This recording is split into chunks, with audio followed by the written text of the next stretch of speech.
The first thing I thought was astonishment that people could have voted in this way.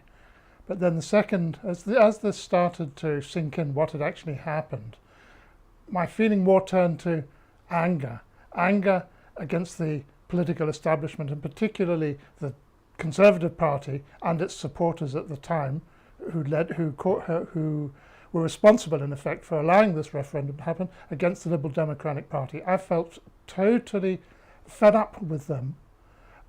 Now, I'm a person who lives in Spain, and I've lived in here for quite a few years, and I've lived abroad for many years.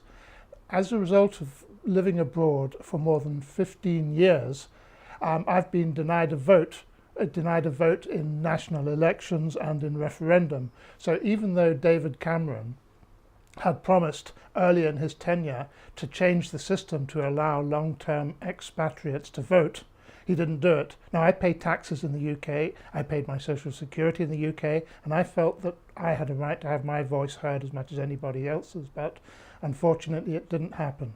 But I'll save a word in this answer to talk about the Liberal Democrats and Mr. Clegg, who allowed Cameron to form a government, threw away all his principles, and then did not bring down the government when they talked about this crazy thing that was a Brexit referendum.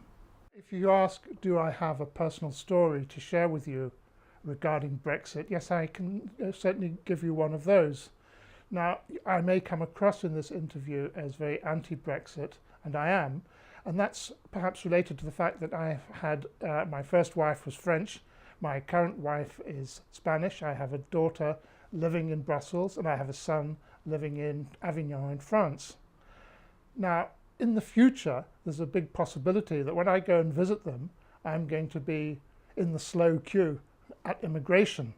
I'm going to have to even pay money every few years to be able to get a long-term in and out visa. But it's not only that.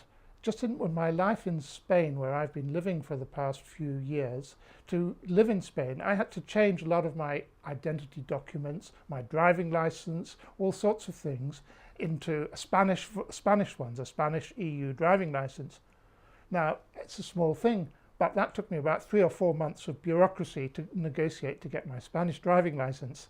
Now, I face the prospect of my EU Spanish driving license being invalid and having to go through another lengthy procedure, and who knows what that's going to be. Britain's role in the world is going to be seriously affected, in my opinion, by the result of this referendum. There are a whole raft of issues that are being thrown up by this vote decision. One of the first things that comes to mind is, why did Britain actually vote like this? And I think this, the population was very ill-informed, and the responsibility for that is, one, the political class, but two, the media. And the media, and I as a former journalist, possibly as guilty as anybody else, but the media played an appalling and biased role in covering the run-up to the election. That's past. Now we've got to look to the future. What is going to happen in the future with Britain in this uncertain world? And there are so many uncertainties out there.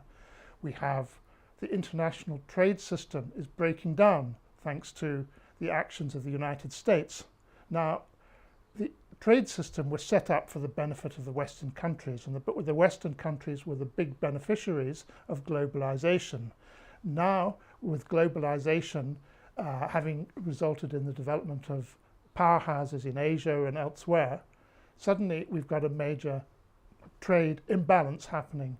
And at the time when the world needs to be working to finding solutions to this, what's happened is Trump has thrown out the rule book, and the British, well, you say, what's that got to do with the British? Well, what it's got to do with the British is Britain, when it stands with Europe on trade policy, is united with Europe, and it has the weight of some of the world's biggest players. The Germans, the French, the British, the Italians, between them have got a very powerful position. The EU negotiates trade issues on behalf of the rest of the community. Now, with Britain going out of this arrangement, Britain will be standing alone in a very uncertain world. Now there's another uncertainty going on as well.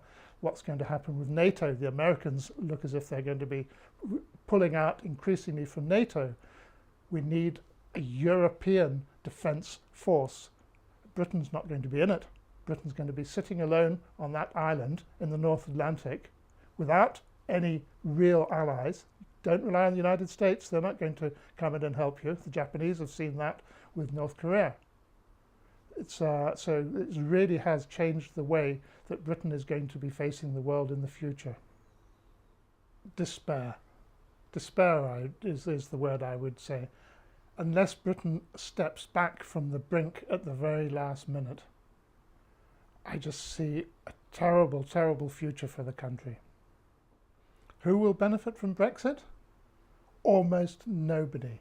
I can tell you who I think will benefit from Brexit is a few self-serving politicians who may, in the immediate aftermath to Brexit, find themselves in a position of power for a short period, and those are about the only people who are going to benefit from it. Fishermen, forget it. Farmers, forget it. Industrial workers, car manufacturers, aviation people, none of those are going to benefit from it. The banking sector, which is held up as this great shining example of British and British-based prowess, they're certainly not going to benefit from it. Well, I just hope that it's not too late to step back from the edge on this. I really do. When I think that here in Spain, where there's between 300 and 500,000 Brits, a large chunk of those, I don't have figures, but who knows, perhaps as many as half, voted in favour of Brexit. Talk about turkeys voting for Christmas. Now, I can only hope that in the few months remaining before March 2019, that there will be a sea change in Britain and somehow we will step back from this. And I just appeal to those who might be able to push that sea change through, and I'm talking here specifically about Jeremy Corbyn, who's been too soft on how to combat the Brexit movement. If he were only to take a hardline stance and stand up and say, we demand a second referendum where the population is properly informed about the issues.